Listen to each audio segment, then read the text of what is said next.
A little snappy. Yeah. I'm too lazy to clap today. One-handed. To bring both hands high five. together. Yeah, exactly. For the next episode, that's how we'll do it. Oh my goodness. We have a rebuttal about the pools. Everybody has a lot to say about piss tolerance. What are they saying? What are people saying? Okay, so regarding peeing in the pool, yeah, I'm with Alyssa. I do appreciate that shout out. Pee where you want. Who cares? There's so much water that it really doesn't matter at all. Also, I love this pod. Ooh, they slipped a little review in. I know, right? Much appreciated. I appreciate that too. So you're getting some agreement. I know. Online. This came in through the web form, right? Mm-hmm. So they're all about the quantity. They say it's okay. Yeah, there's water everywhere, so why not just pee in it all? I guess that's meanwhile, why pee on dry land when you could surround yourself? I will say this. I was thinking about this episode and I went to pee in the shower the other day, and it was more pee than I was expecting. Ooh.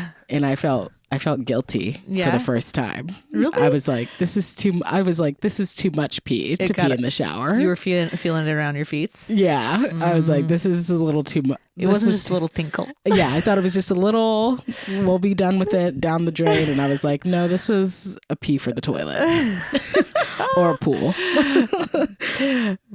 So to counteract this affirmative response, I got a text from somebody that said, this episode is confirming all of my fears about public pools. Yeah. It's horrifying. The truth is out there now. People know. We're swimming in it. We're swimming in the truth. Right? I also had another thing that I did that I wanted to surprise you with that I was excited to bring up.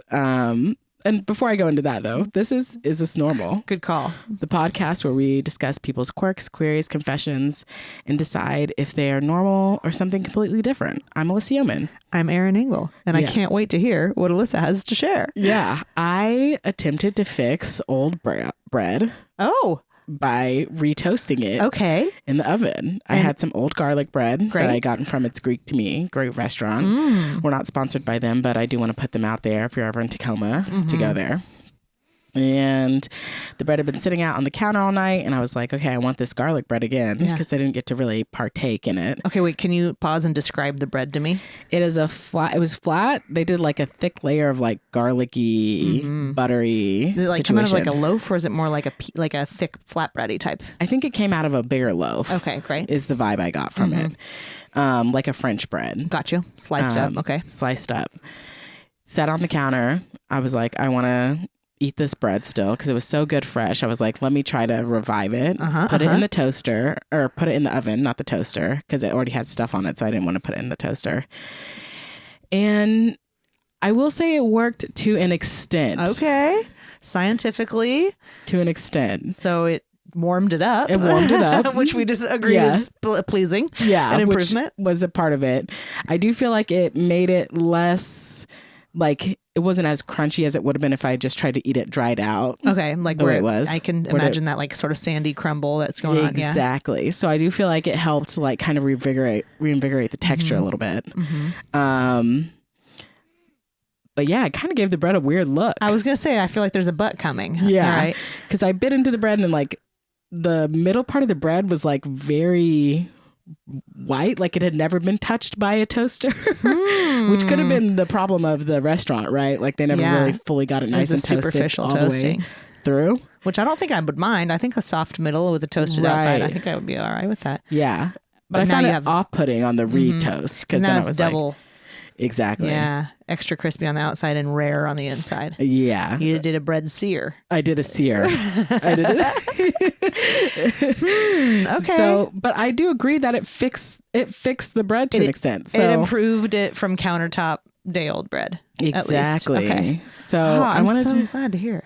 Put that out there so people know that I'm trying things, and I know I was a naysayer about it, but I was like, here's my opportunity to find out if this is true. You're such an explorer. Yeah. Bravo.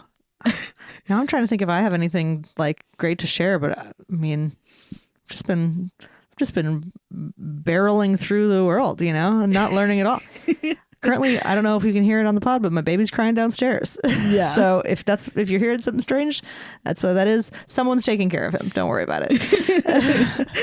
Yeah, he's just our nice background. He's our third host. Yeah. He's always been the silent third host in this podcast. It's true. Yeah. He's among us.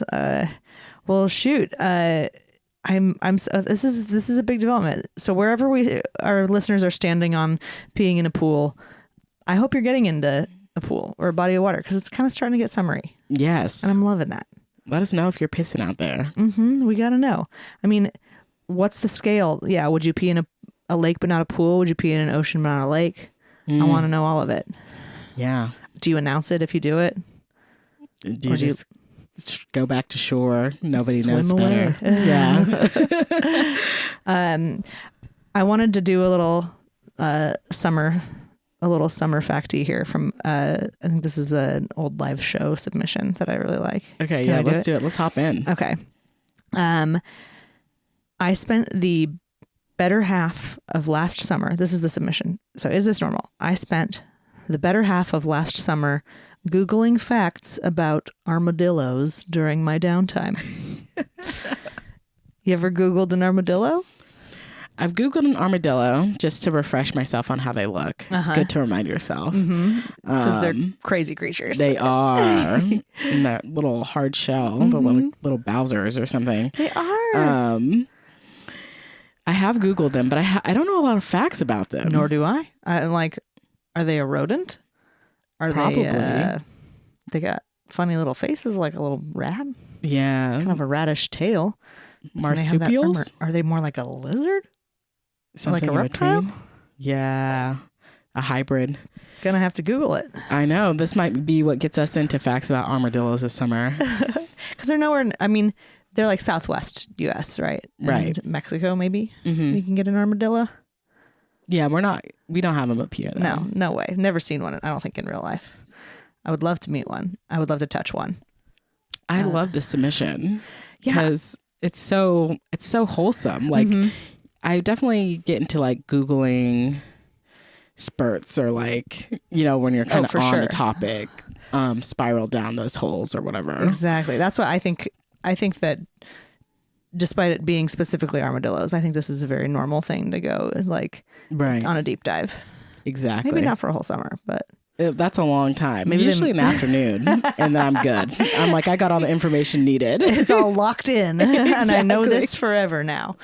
Yeah, I definitely have gone down a Google hole, and I hope this person has good facts. They should have included a fact like in this submission. But, I'd love to hear any armadillo facts that you may know.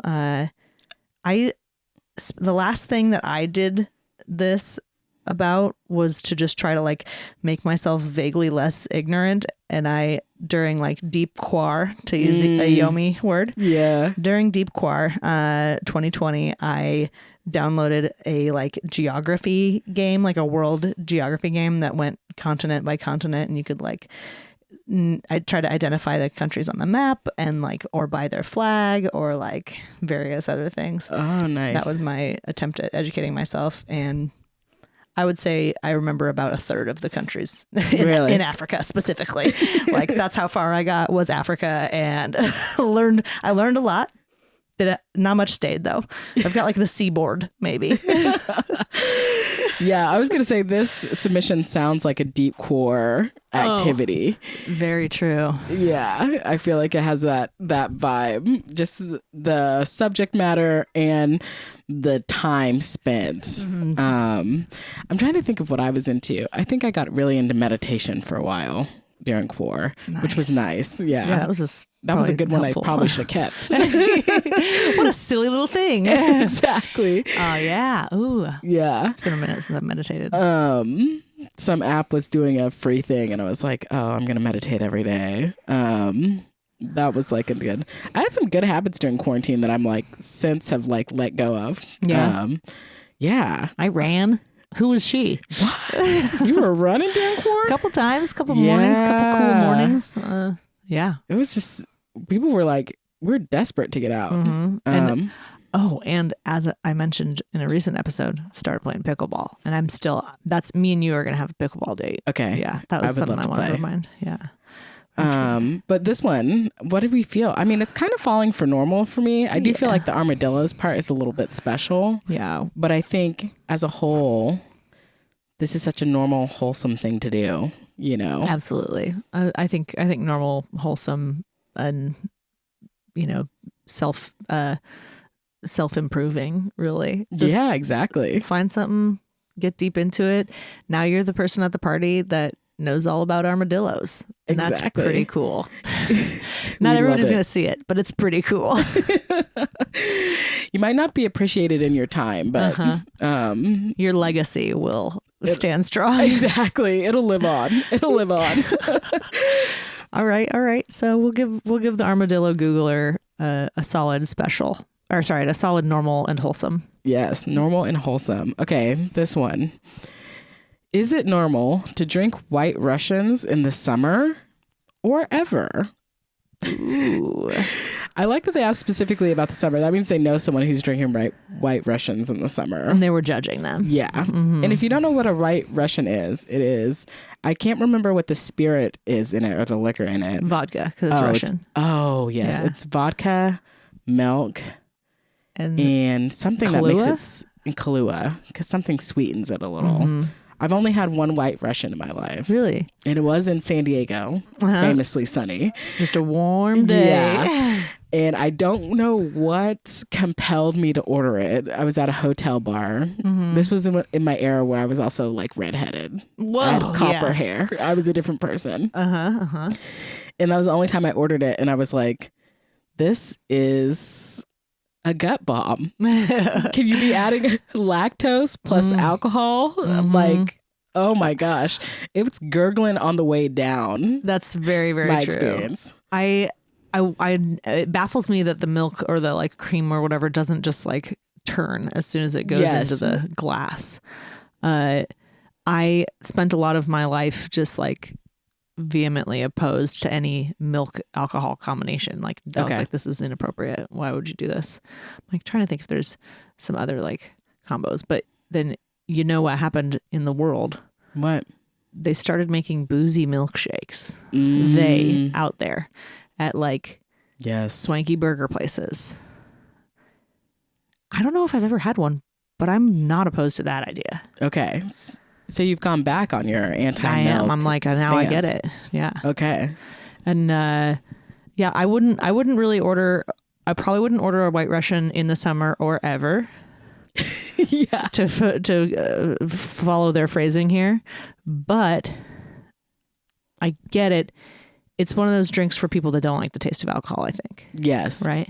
It's a drink for babies looking to get. No. If you need your milk, you'll need your little milk. Calcium. Yeah. No, it's definitely more of a winter vibe to me. So. I think so too. Russia notoriously cold as well.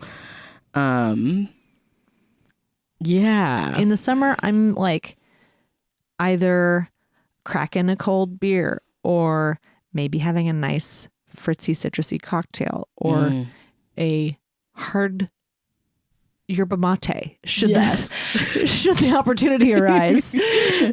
Yes, I've recently come into quite a few hard yerba mates. How did that happen? Thanks to a good friend of mine. Did somebody leave something at your party? Yes, exactly. Neat. Isaac was like, where did these come from? And I was like, God damn it. Ingo. Trolled ya. Got trolled. I did drink one though. Good. I did drink one at a party. But yeah, I think, or like a floral drink. You're thinking like just something fresh. Like a little, that's me shaking a cocktail. Maybe there's crushed ice. Maybe, exactly. What about coconut drinks? Are you done with a coconut milk in a drink? But coconut milk is different. But spiritually, why? I mean, I agree, but why is it? It's a little thinner. Okay. I think it's always a little thinner. And it's Coconut milk. It's the highest regard. I have the highest regard for coconut milk. She's queen. Elite ingredient. Yes, it is. It does so much. It's curries. It's drinks. It's You're right. And I honestly, we're talking here to some people that should not be eating too much dairy in the first place, right? Where you like to know myself. I love cheese, but I'm going non-dairy as much as I can. Yeah. But I wonder, maybe I should start doing White Russians with coconut, like a coconut milk. There's probably could be a whole adapted line of cocktails in this realm. Yeah, I would try a vodka and coconut milk. Okay, White Russian on vacation. White Russian. That's what the cocktail's called. White Russian in Thailand. What else can we put in that drink? Okay, it's got vodka, Kahlua, coconut milk, and there's got to be some sort of maybe an anise or some sort of something like that. But do you think the Kahlua and coconut milk would be a good mix? Because Kahlua is very distinctly chocolatey, right? I think it's kind of chocolatey. Yeah, right. So that would kind of nutty. Yeah, nutty. I would say nutty more than chocolatey. So that with coconut milk might be good. I don't know. Might be good. Weird. Might throw it off. I can't decide. Man, do you remember, you were unavailable for our Halloween party, but we made and we want to kind of start a party tradition of making punches, and there's a whole variety of punches that are the grandma church social punches with a scoop of ice cream on top. Oh yeah. And my brother-in-law made a grasshopper punch, so it's creme de menthe, maybe a peppermint liquor of some sort. Yeah. And something green that was really, really intense. The whole thing was so surprisingly strong, despite having a log of mint chocolate chip ice cream in it. Wow. So I don't know if that recipe will be repeated, but that was a milky cocktail. Yeah, and you're pro. I think drinking it in the summer is what's throwing it off for me. Yeah. Because I just imagine being hot, sweaty, and then reaching for a glass of milk. A tall glass of milk. Yeah. Yeah. And that to me, that feels special. You're a special breed. Not as refreshing. Not as refreshing. I don't see that going down and being I'm hydrated now. Plus, your beer, you leave your beer on the patio outside for a little while. It warms up. You're ugh, this is no good. You leave your White Russian on the patio. Alyssa's making a horrified face. So it doesn't have the longevity to be a summertime cocktail. No. Okay. So we got to find, I think I'm going to report back if I can make a White Russian in Thailand and see if we can make an alternative summer version of this drink. Right. Because it sounds like we're agreeing that White Russian in the summer, special, maybe even disruptive. Ooh. Yeah. I love those secondary categories. Just got to put them out there. And what about ever? White Russian ever? Ever. I mean, I get it as a winter drink or a fall drink or something like that. I could see it. A little treaty treat. Yeah, something like that. You're looking for something sweet and creamy to drink. And whenever you put it in context with milkshakes, boozy milkshakes. Yeah. But yeah.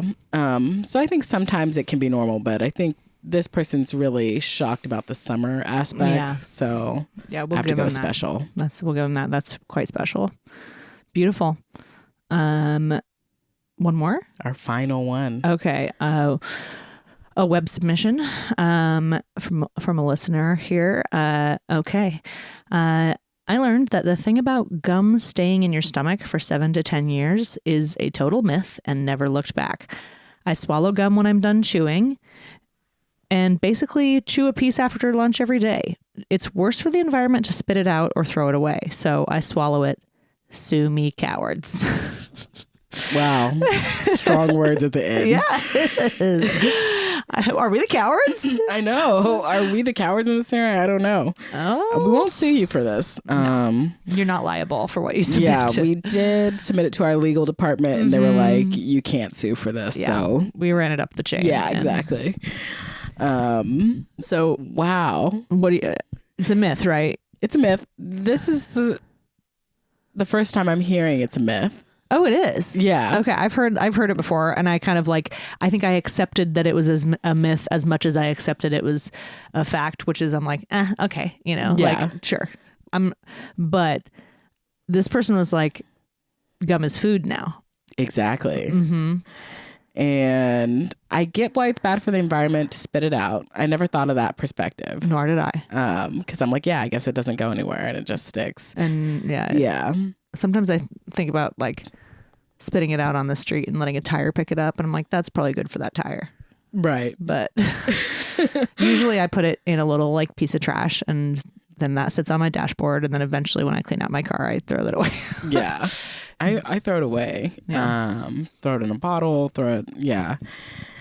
swallowing it. It's kind of like the watermelon seed thing. Yeah. A watermelon's going to grow in your stomach. I still feel like swallowing it can't be the best for your body, though. Yeah. Just because it is so sticky, and I mean, does it digest? It must break down. Yeah. They would have discovered that it was passing the same way it came in, I think, if they've been doing that for years. That's true. Yeah. That's true. And they might have, so if it was a scary situation, they probably would have changed their tune. Yeah. I don't know, though. Some people aren't very in touch with what comes out. Right. But this person's like swallowing it every time. So the gum every time now. Every day. So every day at lunch. They got a little rocks going down. Little soft rocks. They got a little pile. Little gum quarry at the bottom. Yeah. No, they're saying it's gone. They're saying it's not staying in the stomach. So yeah, it still feels kind of special to swallow it with so much vigor. Yeah. I agree. I mean, I feel like the knowledge that it doesn't stay in your stomach empowered me to like sometimes swallow it. I'll still spit it out, but I did not consider the biggie environment in this. Yeah. And I'm not sure how bad it is for the environment in the scheme of things, but a gum wrapper is probably worse than gum. But true. I would say that I'm like, okay, if it doesn't stay in my system, then that's fine. If I like, I don't know, just like I'm running out of flavor and like forgot I was chewing gum and I just got on stage for a show or like have to do a presentation or something, then I'll swallow it rather than cheeking it for the next 12 spitty minutes. Yeah. So I'll swallow it in a pinch, but I don't lean towards it. Yeah. This feels a little special to me to do it every time. I'm not going to see you for it, but it does feel special to have such a stand. Mm-hmm. And you're doing it every day. You're chewing gum every day. After lunch every day. Basically. Swallow it every time. It also probably feels good to like do that every time after being a kid and being told not to swallow the gum. That's what it feels like. A rebellious, like every time you're like, yeah, I got this. I'm not even made out of gum on the inside. I'm just a regular person just like you. I can swallow my gum and digest it. Exactly. Wow. Yeah. I love this, the coming in hot though. Me too. I think it's a very good message. Very well written. Yeah. The little bit of hostility, it turned me on a bit. It did. Yeah. I was like, wow, this person is special. Yeah. Talented. Yeah. Astonishing. Exactly. A freaking star. So, I mean, file under special altogether. I think it's got to be special. It's got to be special. It's the strength of the commitment that is special. Right. Oh, this episode, it was so wholesome after our masturbation episode. Oh, yeah. We just took a hard turn back to Wholesome Town. Mm-hmm. This is what you get on this podcast. You don't get that anywhere else. You don't. The variety, the hard turns from content to like, talking armadillos to toxic relationships. This is something that only Is This Normal can provide you. Exactly. Nobody knows what we're going to do next. We don't. We don't. Exactly. You tell us. Oh my gosh, I love it. Well, we love talking to you all. So thanks for coming out. We'd love to hear more from you. Please share the podcast with a friend or an enemy. Rate it. Subscribe on whatever app you're you're listening on. Just helps us get new friends and new fans. And if you want to submit your Is This Normal, we've got a form in the show description. Pop your little anonymous questions in there or your rebuttals.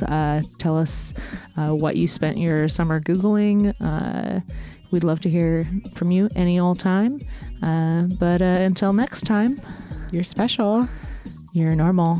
We love you.